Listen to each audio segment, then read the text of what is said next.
She said she'd rather sleep in a dumpster than spend one more night next to my son. That was the first thing I heard her say when I walked past the guest suite the morning of their engagement announcement dinner.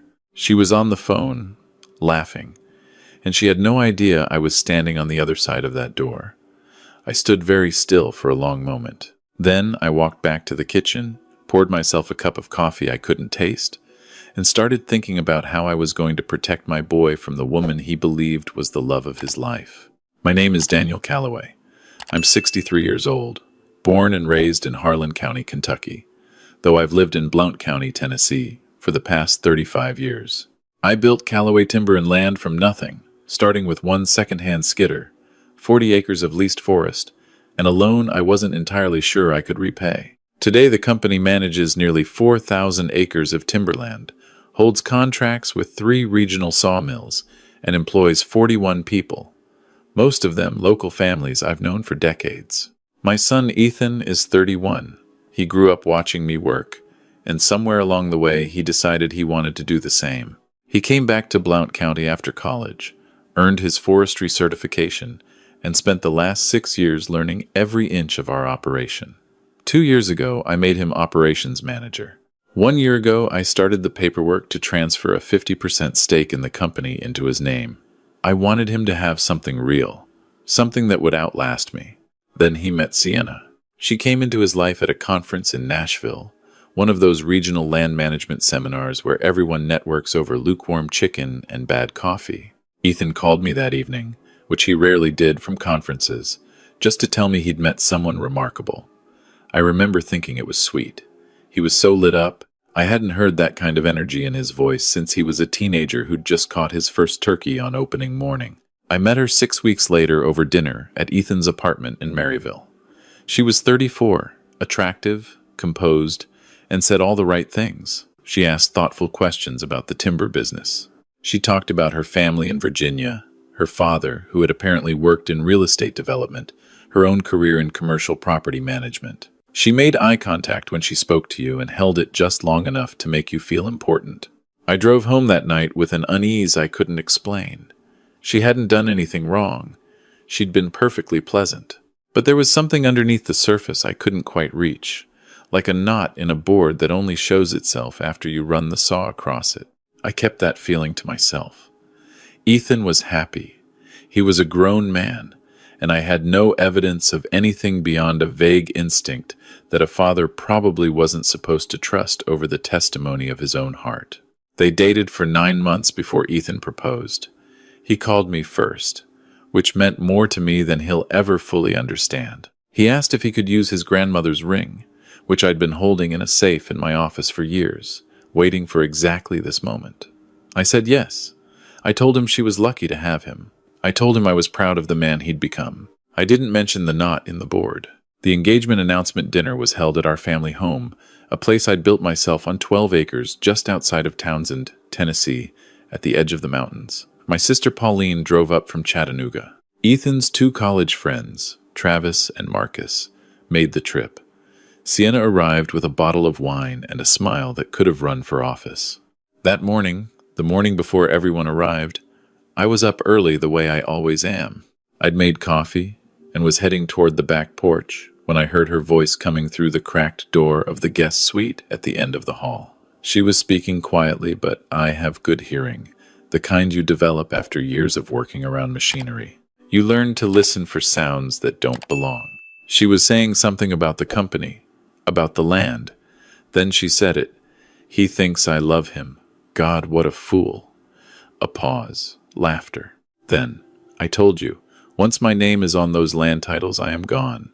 I'd rather sleep in a dumpster than spend one more night next to him. But the transfer takes another few months, so I need to keep smiling. Another pause. Then lower. His dad is the one to watch. The old man has sharp eyes.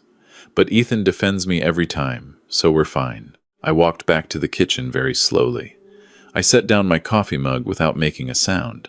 I stood at the kitchen window and looked out at the mountains turning gold in the early light, and I understood 2 things simultaneously.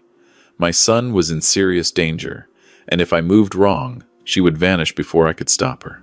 The dinner went beautifully. Sienna charmed every person at that table. She told a story about the first time Ethan took her hiking that made Pauline cry from laughing. She held Ethan's hand through most of the meal and looked at him the way a woman looks at a man she loves. I watched her do it and thought about how much practice that kind of performance must take. Ethan caught my eye at some point during dessert and gave me a look that asked what I thought. I raised my glass toward him. He grinned like a kid. It was one of the hardest things I've ever done in my life. The next morning, after everyone had left, I sat Ethan down at the kitchen table. I told him I needed to talk to him about something serious. He sat back in his chair, and I could already see the defense going up. That slight tension in the jaw that meant he was anticipating something he didn't want to hear. I told him everything I'd overheard. Every word. I kept my voice steady. I didn't editorialize.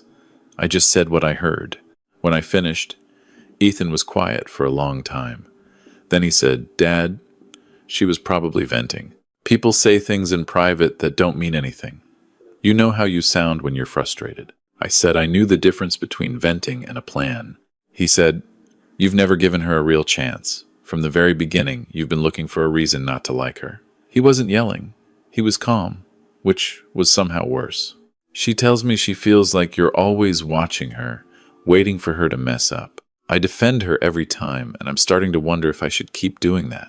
I said I heard her say that too, that he defends her every time. Something crossed his face, just for a second. Then it closed back up. He said, "I think you misheard, or misunderstood. Either way, I'm asking you to stay out of this." He pushed back from the table and left the kitchen, and I sat there alone looking at his untouched cup of coffee going cold. That afternoon, I called a man named Roy Atchison. Roy was 68, retired from the Tennessee Bureau of Investigation after 26 years, and now ran a small private investigation firm out of Knoxville. We'd worked together years ago when a subcontractor tried to falsify timber volume records on a contract, and I'd needed someone careful and thorough to document it before I involved lawyers. Roy was methodical and quiet, and took pride in getting things right. He answered on the second ring. I said, "Roy, I need a favor, and I need you to be discreet." He said, "When have I ever been anything else?" I told him about Sienna, about what I'd heard, about the land transfer paperwork sitting in my attorney's office, waiting to be finalized. He listened the way he always did, without interrupting. And when I finished, he was quiet for a moment. "Overheard conversation isn't actionable on its own," he said. "You know that, Daniel. We need to know who she is, where she came from, whether she's done this before. That's what I'm calling you for. Give me 10 days. I went about my regular routine. I went to the office every morning. I walked timber stands with my foreman. I signed contracts and reviewed the quarterly numbers and called the mill in Sevierville about a delayed delivery. I did not slow the land transfer paperwork because slowing it would alert her. I simply told my attorney, a man named Carl Weber, who'd handled my legal affairs for 20 years, to process things as slowly as legally defensible. Carl asked no questions. He'd worked with me long enough to understand that sometimes the pace of paperwork is itself a strategy. Ethan and I spoke twice that week. Both conversations were careful, surface level. He mentioned that Sienna had started looking at venues for the wedding. He said she had her eye on a property in Gatlinburg. I told him that sounded nice. He said it would be expensive. I said we'd figure it out. Neither of us mentioned the kitchen conversation. Roy called on day 4. "I've got something," he said. "Her full name is Sienna Grace Mulvane. The name she gave Ethan, Sienna Hargrove, is her mother's maiden name. She changed to using it informally about 4 years ago, which isn't illegal, just interesting." I asked what he'd found. Before Tennessee, she was in western North Carolina, a place called Silva, small town in Jackson County. She was engaged to a man named Owen Prather. His family runs a logging operation, couple thousand acres. Been in the family 4 generations. She was with him for about a year and a half. They broke off the engagement, and within 3 months, Owen's father filed a civil complaint alleging that Sienna had convinced Owen to add her name to a joint operating account for the business, which she then used to move approximately $80,000 into an account she controlled. Owen's father tried to pursue it criminally, but the DA declined to prosecute. said it was a civil matter, and the documentation was ambiguous. The sound of my own breathing seemed very loud. Roy continued. Owen's father, man named Gerald Prather, is 61, still running the business. He told me, when I reached him today, that his son has never fully recovered from it. Owen blamed himself for years. He's doing better now, but Gerald said the experience nearly destroyed the family. What else? She's got credit history going back through 3 other states. Nothing else quite as clear as the Prather situation, but there's a pattern of short-term engagements, each one to a man connected to some kind of family land or business asset. None of them got to the point where she had legal access to anything significant. The Prather situation was the closest she got, and she still walked with $80,000 and no criminal record. I closed my eyes and pressed the back of my hand against my mouth for a moment. Roy, what do you need to build something that holds? I need time, and I need her to make a move on record. Right now, everything I have is pattern evidence and one civil complaint that went nowhere. A good defense attorney would knock it around. If she commits fraud in Tennessee, on the record, with witnesses, it's a different situation entirely. Then I need to give her something to reach for. That's the play, Roy said, but she'll have to reach for it herself. You can't manufacture the intent. She has to demonstrate it. I hung up and sat in my office for a long time, looking at the framed survey maps on the wall, the ones showing every acre of Callaway land accumulated over 35 years. Then I picked up the phone and called Carl Weber. Carl, I said, I need to talk to you about something unusual. Carl came to my office the next morning, and I told him everything. He sat in the leather chair across from my desk and listened without expression, which is how Carl always listened. When I finished, he said, What are you thinking? I said, I want to create an accelerated opportunity, something that would require her to actively push Ethan to make a financial move on her behalf. Something documented. Carl was quiet for a moment. There's an approach, he said slowly. If you were to announce, informally, that there's a time-limited opportunity, something that would require Ethan to act as a full partner to secure, it might prompt her to push him toward action before she has legal standing to do so. If she pushes him to forge your signature, or to misrepresent his authority, or to move company funds without proper authorization, that's a crime. Can we build that? We can build the stage, Carl said. We can't control whether she walks onto it. We spent the next several days constructing what Carl called a facilitative scenario. On paper, it looked like a timber rights opportunity, a neighboring landowner, supposedly motivated seller, a deal that required fast action and a co-signed commitment from both Callaway partners. The deadline was artificial, but the documents looked real. Carl drafted everything using actual legal language. The seller was Roy, acting as a stand-in, using a LLC name Roy had registered years ago for a previous case. On a Tuesday morning, I called Ethan into the office and told him about the deal. I showed him the documents. I explained that the window was narrow and that as my partner, he'd need to be actively involved.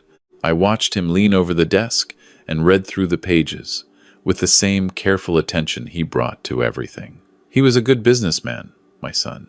He asked the right questions. He said he'd need a couple of days to review it fully. That evening, Roy called me. She's moving, he said.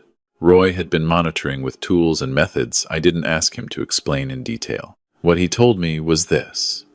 Within 12 hours of the office meeting, Sienna had made 3 phone calls, one of which was to a woman named Deirdre, a contact who apparently had expertise in commercial real estate conveyance. The conversation, legally obtained, included Sienna saying, in reference to Ethan and the deal, he has to sign it by Friday, or the window closes. I need him moving on this before his father can pump the brakes. Once his signature is on those transfer documents alongside the deal, it creates leverage. That's the whole point, she paused, then said. The old man is smart, but he's doing this to include Ethan. He doesn't realize he's given us exactly what we needed. Roy sent me an audio file. I played it once. Then I called Carl. We have something, I said. Carl said, then let's bring in Sandra Okafor. Sandra Okafor was an assistant district attorney in Knox County with a specialty in financial fraud. She was 48 years old, Emory educated, and had a reputation for being thorough in a way that made defense attorneys anxious.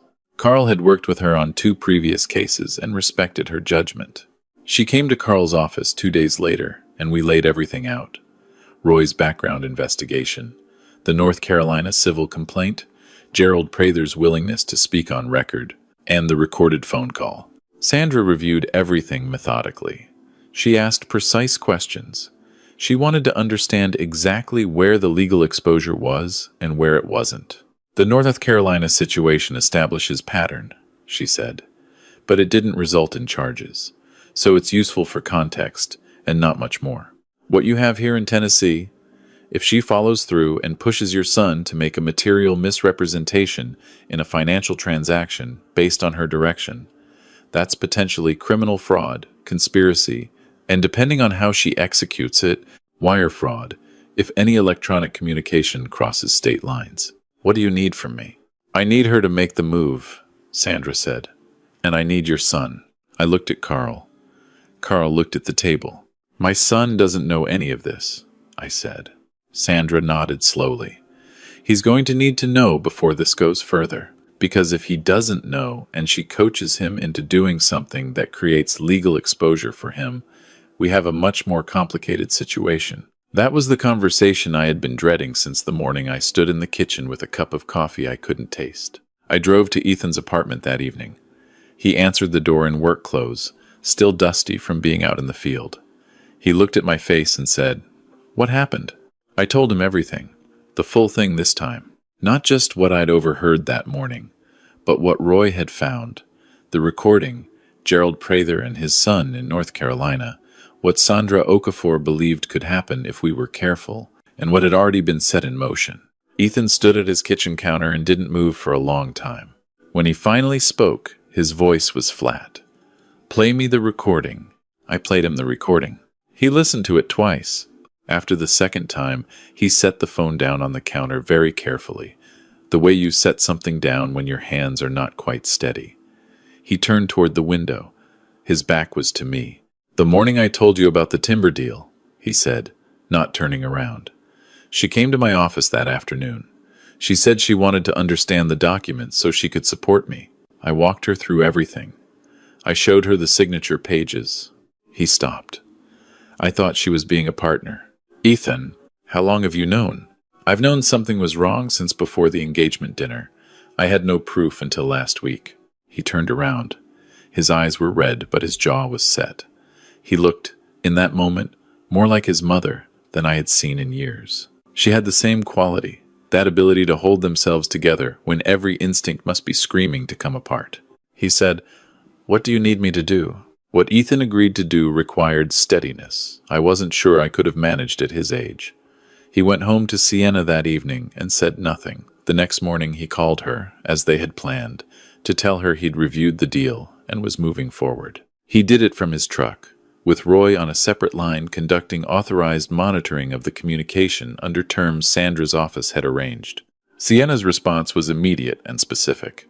She told him the transfer documents needed to include a dual signature clause she had identified in the paperwork, one that would give either partner independent authority to execute future transactions. She told him to ask Carl to add that language before Friday.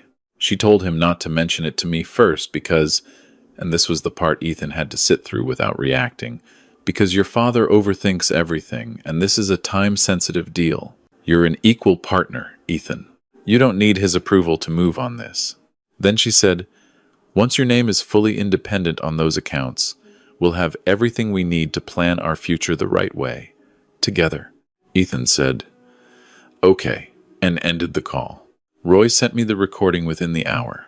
Sandra Okafor had everything she needed. The conversation that preceded the arrest was not the one I had expected. The day before Sandra's office moved, I drove to Jackson County, North Carolina, to meet Gerald Prather. He lived on the same property his father had logged, a modest house at the end of a gravel road with views of the Tuckasegee River Valley. He was a compact, weathered man with careful eyes and a handshake that communicated more than most conversations. We sat on his back porch and I told him what was happening and what we were trying to do. Gerald looked out at the tree line for a while before he spoke. Owen blamed himself for 2 years, he said. He thought he was stupid. He thought he should have seen it. The truth is, she was very good at what she does. She studies you. She figures out what you're afraid of losing, and she makes herself into the answer to that fear. He paused. For Owen, it was loneliness. He'd had a hard few years before she came along. She read that immediately. He looked at me. What was it for your son? I thought about it. Purpose, I said. He wanted to build something. She made herself part of that. Gerald nodded slowly. That's how it works. I asked him if he would testify. I've been waiting for someone to ask me that question for 4 years, he said. Yes, without hesitation. The arrest happened on a Thursday. Sandra's team moved in the morning. Sienna was at a coffee shop in Maryville when 2 Knox County detectives and a TBI agent approached her table. She looked up, and I was told, though I wasn't there, that she immediately understood what was happening. She stood up slowly, said nothing, and held out her wrists. There was no running, no screaming about lawyers, not yet. Just a kind of cold stillness that, according to the detective who described it to me later, was somehow more unsettling than panic would have been. Ethan was at our family home when it happened. I was with him. We sat in the living room and he held his phone in both hands and stared at the wall. And when I got the call from Sandra confirming the arrest, he nodded once, very deliberately, and set his phone down on the coffee table and just sat there. After a while, he said, I keep trying to figure out if there was a real moment in there, whether any of it was real. I said, I don't think it matters now. He said, It matters to me. I didn't have an answer for that. I just sat next to him in the quiet and let the day settle around us. The charges were fraud, conspiracy to commit fraud, and attempted theft by deception. Sandra's office added a count related to the interstate nature of the scheme when it became clear that Sienna had been communicating with her contact, Deirdre, who operated out of Virginia, throughout the planning process. That made it a federal matter as well, which brought in additional resources and, more importantly, additional scrutiny of her complete history across all 3 states. The civil complaint from North Carolina, which had gone nowhere 4 years ago, was now properly examined in the context of a larger pattern. Gerald Prather and Owen, who had driven up from Silva together, testified in the preliminary hearings with a clarity and precision that Gerald later told me surprised even him.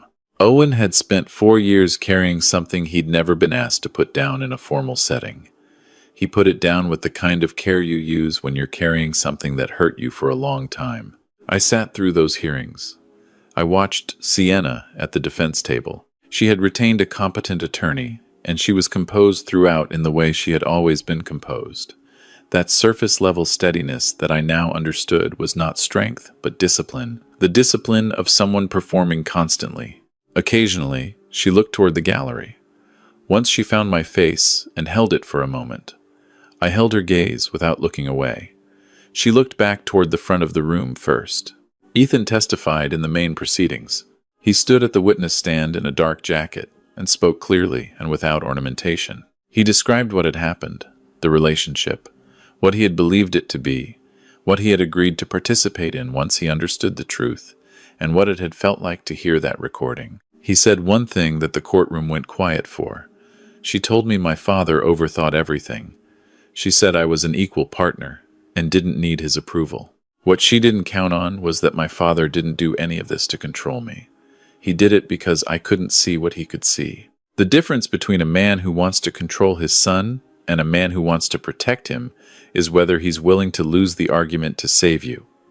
My father was willing to lose the argument. He paused. I should have understood that sooner. I looked at the table in front of me until I was sure my expression was under control. The verdict came back guilty on all counts. Sentencing was 8 years, with restitution ordered to the Prather family.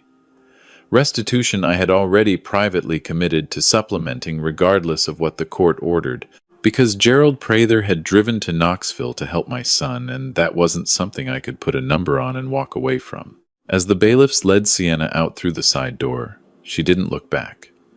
I had expected something, some gesture toward a confrontation. There was nothing. She walked through the door, and it closed behind her, and the courtroom began to shift and murmur back into life. And I sat where I was for a moment, just letting it be over. The drive back to Blount County that afternoon was one of the quieter ones I can remember. Ethan drove, which was unusual. I sat in the passenger seat and watched the mountains come back into view as we crossed into the county.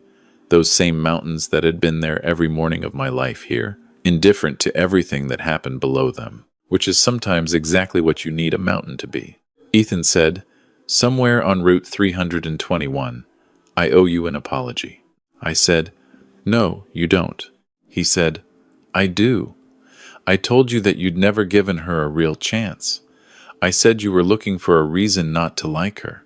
You were protecting someone you loved. That's not something that needs apologizing for. You were doing the same thing." "Yes," I said. "I was." We didn't say anything else for a while. The road curved along the river, and the light was long, and the mountains were doing what mountains do in Tennessee in the late afternoon, which is turn every shade of blue and green and shadow until you feel held by them. Eventually, Ethan said, "The thing that bothers me most isn't even the money or the company. It's that I doubted you. You came to me with something real, and I decided my feelings were more reliable than your judgment. You were 24 months into something you believed was love. No 20 months of investigation was going to compete with that. You were patient with me. What else was I going to be?" He glanced at me sideways. Most men your age would have gone straight for her and confronted her directly. "I thought about it," I said, which was true. That first morning, with the coffee I couldn't taste, I had thought about exactly that for approximately 30 seconds before my brain caught up to my chest. Confronting her would have ended two ways. She leaves before we have anything, or she digs in and gets access to something before we can stop her. Neither of those helps you. Ethan nodded slowly. "You played a longer game." "I played your game," I said. "The one that ends with you still standing." He didn't respond. He just drove. And after a while, he reached over and briefly gripped my shoulder in the way men in our family do when words have run out, which they sometimes do. And when they do, that gesture is enough. 3 months later, Ethan led our crew through the beginning of the largest single timber contract Callaway had ever signed, a conservation easement project with a state land trust covering 900 acres on the far side of Chilhowie Mountain. It involved selective harvesting, reforestation planning, and a 5-year management agreement that would keep those woods healthy and productive for the families that would come after us. Ethan had negotiated it himself, start to finish. I signed the final documents and handed him the pen and told him to keep it. At the signing dinner, a simple dinner at a table in our shop with the crew and Carl and Roy and Pauline and Gerald Prather, who had made the drive up from Silva, Ethan stood and said a few words. He talked about what the company meant, about the land, and what it meant to be responsible for it, about the people sitting around that table. He didn't mention what had happened. He didn't need to. Everyone at that table either knew or understood in a general way that this dinner was not just a contract celebration. At the end, he looked at me and said simply, "Thank you for not giving up." Then he sat back down and someone passed the cornbread, and the evening moved on in the way good evenings do, noisy and warm and not particularly interested in endings. I have thought, since all of it was finished, about what I would tell a man in the position I was in. A man who sees something wrong, who knows what he knows, and whose family looks at him and says, "You're imagining it, you're overprotective, you're trying to control something that isn't yours to control." I would tell him this: the hardest part of protecting someone is accepting that the protection itself will for a time look like interference. The person you are trying to protect will resent you for it. They may tell you that you've never trusted them, that you're paranoid, that you should stay out of their lives. And the temptation is to hear that and step back, because you love them and you don't want to be the obstacle between them and their happiness. Don't step back. Not because you're always right. You may not be, but because the cost of being right and doing nothing is something a father cannot come back from. Not the way a father is supposed to come back from things. The sweetest thing that came out of any of this wasn't the verdict, or watching the courtroom empty out after sentencing, or any of the moments I had expected to feel like victory. It was a Tuesday morning, 3 weeks after the trial, When Ethan showed up at my office at 7 in the morning with 2 cups of coffee from the gas station in Maryville, the cheap kind that comes in styrofoam cups and tastes like ambition and sawdust, the same kind we used to drink together when he was 23, and just learning the business, and I was teaching him how to read a timber stand. He handed me a cup. He sat down across the desk. He said, "I've been thinking about expanding the equipment yard. We're losing 2 days a month to off-site staging. If we build a secondary yard on the south parcel near the county road, I think we cut that in half." I pulled out a legal pad. I said, "Walk me through the numbers." And just like that, we were back in the business of building something together. The same desk, the same bad coffee, the same mountains out the window, the same family on the other side of something that could have ended us. That is what we built all of this for. Not the acreage or the contracts share the equipment lines. This, 2 men who know each other, sitting in the same room, working toward the same thing. If you're watching this and you've been in a position where you saw danger coming and the people you loved didn't want to hear it, I want you to know something. Your instincts are worth listening to. Do the work to back them up. Be patient. Be methodical. Keep the faith with the person you're trying to protect, even when they're furious with you for trying. And if you're watching this and you're the one who didn't listen, the one who told the person who loved you that they were wrong, that they were overreacting, that they should stay out of it, you don't have to carry that. The people who love you are not keeping score. They're just glad you're still there. Thank you for being here with me through this story. Subscribe if you want to hear more. And take care of your people, whatever that looks like for you. They are worth every hard thing.